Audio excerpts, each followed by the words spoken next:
Hello friends, welcome back to Story with Zoe.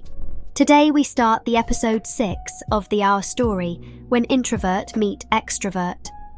To continue. Aryan और अनाया का रिश्ता अब काफी गहरा हो चुका था। कॉलेज के हर कोने में दोनों की हंसी गूंजती थी। हर पल को जीते हुए वे अपने प्यार में खोए रहते थे। उनके दोस्तों की भी आदत बन चुकी थी कि आर्यन और अनाया हमेशा साथ दिखें। लेकिन जैसे जैसे उनका कॉलेज जीवन खत्म होने को आया, उनके सपने और भविष्य की योजनाओं के बीच एक अनकहा टकराव भी शुरू हो गया।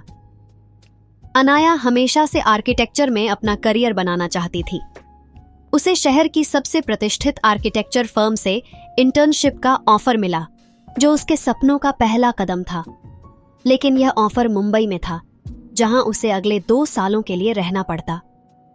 आर्यन दूसरी ओर एक स्टार्टअप खोलने की योजना बना रहा था, जिसमें उसे अपने पिता के व्यापारिक संपर्कों का फायदा उठाना था।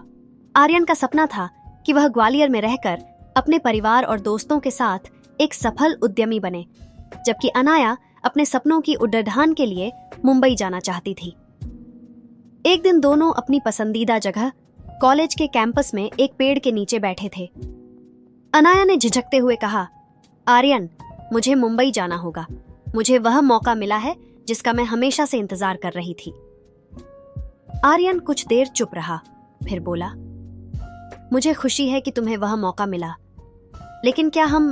अनाया ने उसकी आंखों में देखते हुए कहा, हम हमेशा साथ रहेंगे आर्यन, लेकिन क्या हम लॉन्ग डिस्टेंस रिलेशनशिप को संभाल पाएंगे? आर्यन ने गहरी सांस ली और कहा, मैं नहीं जानता अनाया, मैं तुम्हारे बिना खुद को अधूरा महसूस करूंगा, लेकिन अगर यह तुम्हारे सपने हैं तो मैं तुम्हें रोक नहीं सकता। इसी बीच आर्यन के घर में उसके माता पिता ने उसके और अनाया के रिश्ते पर सवाल उठाने शुरू कर दिए। आर्यन के पिता चाहते थे कि वह पारिवारिक व्यवसाय संभाले और जल्द ही उसकी शादी किसी ऐसे परिवार की लड़की से हो जो उनके व्यावसायिक संबंधों को और मजबूत कर सके। एक शाम जब आर्यन अपने पिता के साथ बैठा था, उसके पिता ने कहा, आर्यन, मैं समझता हूं कि तुम अनाया से प्यार करते हो, लेकिन इस रिश्ते का कोई भविष्य नहीं है। वह किसी और शहर में जा रही है और हमारे व्यापार के लिए यह ठीक नहीं है कि तुम अपनी जिंदगी किसी ऐसे व्यक्ति के साथ बनाओ जो यहां से दूर हो। आर्यन ने विरोध किया, पापा, मैं अनाया से प्यार करता हूं और वह अपने सपनों को पूरा करने के लिए जा रही है। मुझे उसकी खुशी में ही अपनी खुशी नजर आती है। उसके पिता ने कठोरता से कहा, प्यार जिंदगी नहीं चलाता आर्यन, जिम्मेदारियां निभानी होती हैं। सोचो कि तुम्हारे इस रिश्ते का क्या असर हमारे परिवार और व्यापार पर पड़ेगा। वहीं दूसरी ओर अनाया भी अपने परिवार के दबाव में थी। उसके माता पिता चाहते थे कि वह शादी कर ले, क्योंकि उन्हें लगता था कि शादी के बाद ही उसकी जिंदगी स्थिर हो पाएगी। लेकिन अनाया के दिल में आर्यन था और वह अपने करियर को भी छोड़ना नहीं चाहती थी। अनाया ने अपनी माँ से कहा, माँ, मैं आर्यन से प्यार करती हूँ और अपने करियर पर भी ध्यान देना चाहती हूँ। शादी अभी मेरे प्लान में नहीं है। उसकी माँ ने जवाब दिया, बेटा, हम तुम्हारे करियर का सम्मान करते हैं, लेकिन जिंदगी के कुछ फैसले समय पर लेने पड़ते हैं। अगर तुम और आर्यन अलग अलग शहरों में रहोगे तो यह रिश्ता कैसे टिक पाएगा? इन बाहरी दबावों और सपनों के बीच आर्यन और अनाया का रिश्ता खुद को मुश्किलों के घेरे में पाता है।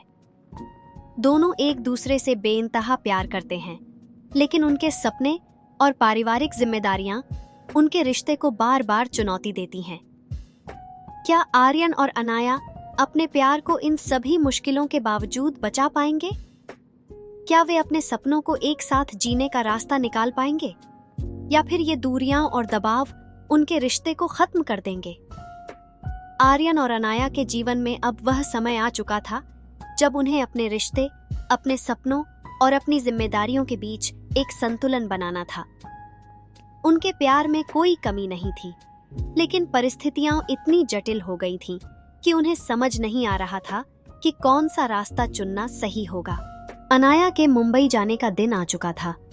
वह अपने कमरे में सामान पैक कर रही थी, लेकिन हर चीज के साथ उसका दिल और भारी होता जा रहा था।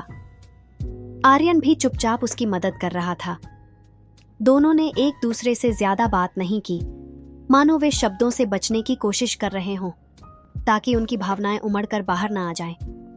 अंततः जब अनाया का सामान तैयार हो गया, उसने आर्यन की ओर देखा। उसकी आंखों में आंसू थे, लेकिन वह जबरन मुस्कुरा रही थी। तुम समझ रहे हो ना? अनाया ने धीमी आवाज में कहा।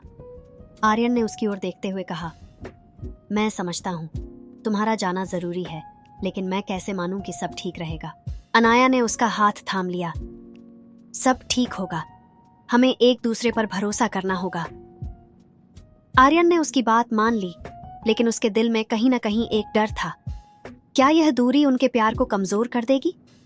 अनाया के मुंबई जाने के बाद आर्यन का जीवन भी बदल गया। पहले वह हर दिन उससे मिलने के लिए उत्साहित रहता था, लेकिन अब उसकी दुनिया खाली सी लगने लगी थी।